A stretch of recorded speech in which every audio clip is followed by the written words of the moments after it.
Good morning student, welcome to e class. बच्चों, आज हम पाठ 6 संस्कृत का पढ़ेंगे और यह पाठ महाकवि कालिदास का दूसरा भाग यानी भाग ख है। तो चलिए पाठ शुरू करते हैं। अन्य दिवसे राज्यसभायां विद्योत्मा मूर्खेण स शास्त्रार्थ तत्पराम आसीत्। अगले दिन राज्यसभा में विद्योत्मा मूर्ख के साथ शास्त्रार्थ करने के लिए तैयार थी।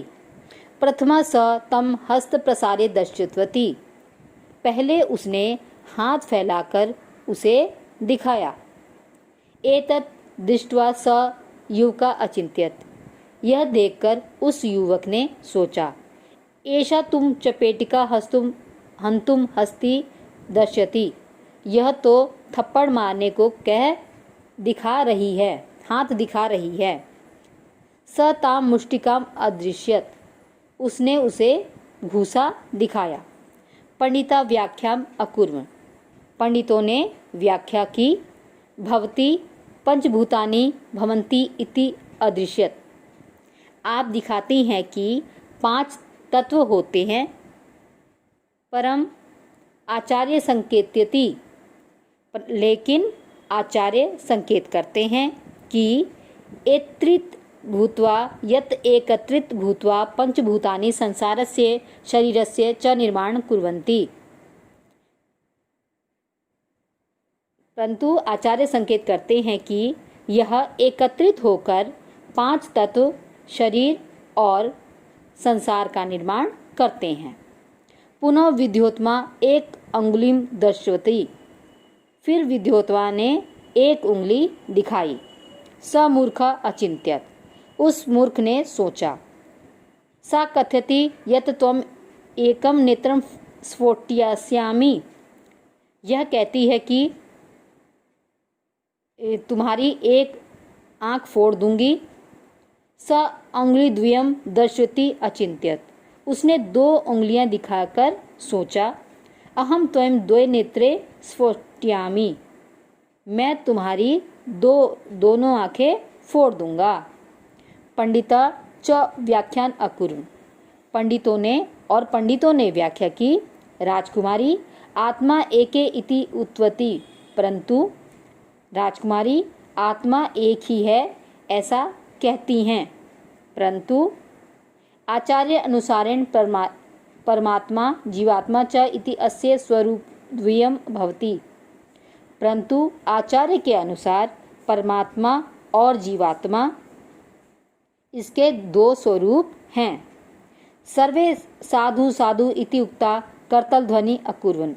सभी अच्छा अच्छा कहकर तालियां बजाने लगे। राजकुमार्या स युवकस्य विवाह अभवत्। राजकुमारी के साथ युवक का विवाह हो गया। एकदा स उष्टम दृष्ट्वा ऊटर ऊटर इति उच्य अवदत्। एक बार वह ऊँट को देखकर ऊटर ऊटर ऊटर ऐसा जोर से बोलने लगा। तथा सौभाग्य निंदन्ती राजकुमारी तम दृष्टात् बहिष्कृतवती। तब अपने भाग्य को कोसती हुई राजकुमारी ने उसे घर से निकाल दिया। पश्चात्तः ग्लानिपूर्ण चेता स वाराणस्याम अगच्छत्। पश्चात दुख और जले मन से वह वाराणसी चला गया। तत् सर्वशास्त्र निष्ठान्तः भूत्वा स विद्वान् महाकवि च अभावत्। वहाँ सभी शास्त्रों में निपुण होकर वह विद्वान और महाकवि हुए। कालिदास इति नामना प्रसिद्ध अभवत्। कालिदास नाम से प्रसिद्ध हुए। पश्चात स गृहमागत्य अकथयत्। पश्चात वह घर आकर बोले, द्वार देहि देवी। द्वार खोलो देवी। एतच्छ्रुत्वा विद्योत्मा अपृच्छत्। यह सुनकर विद्योत्मा ने पूछा, अस्ति कश्चित् वाग्विशेष। यह क्या इन्हीं कोई वाणी में विशेष व्यक्ति है क्या? त्रिभी शब्दे प्रारंभ स, 3 शब्दों से प्रारंभ करके उन्होंने कुमार संभवा मेघदूतम रघुवंशम च महाकाव्यम रचना अकरोत्। कुमार संभवम, मेघदूतम और रघुवंशम महाकाव्य की रचना की। तस्य अभिज्ञान शकुंतलम नाटकम तुम संपूर्ण संसारे अति प्रसिद्धो अस्ति।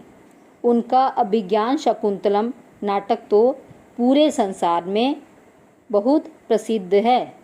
जनश्रुति अस्ति यत् स महाराज्ञ विक्रमादित्यस्य सभाया नवरत्नेषु एक आसीत्। लोग कहते हैं कि वह महाराज विक्रमादित्य की सभा के 9 रत्नों में से एक थे। तो बच्चों, आपने पढ़ा कि किस तरह महाकवि कालिदास ने जब निश्चय कर लिया कि उन्हें कुछ बनना है, कुछ करना है, तो उन्होंने करके दिखाया। कैसे करके दिखाया? दृढ़ संकल्प से। तो बच्चों, इस कहानी से हमें यही शिक्षा मिलती है कि अगर हम दृढ़ संकल्प कर दें तो कोई भी लक्ष्य दूर नहीं है। और मैं उम्मीद करती हूँ कि आप इस कहानी से सीखेंगे और बहुत मेहनत करके अच्छे नंबर भी लाएंगे। Okay, thank you.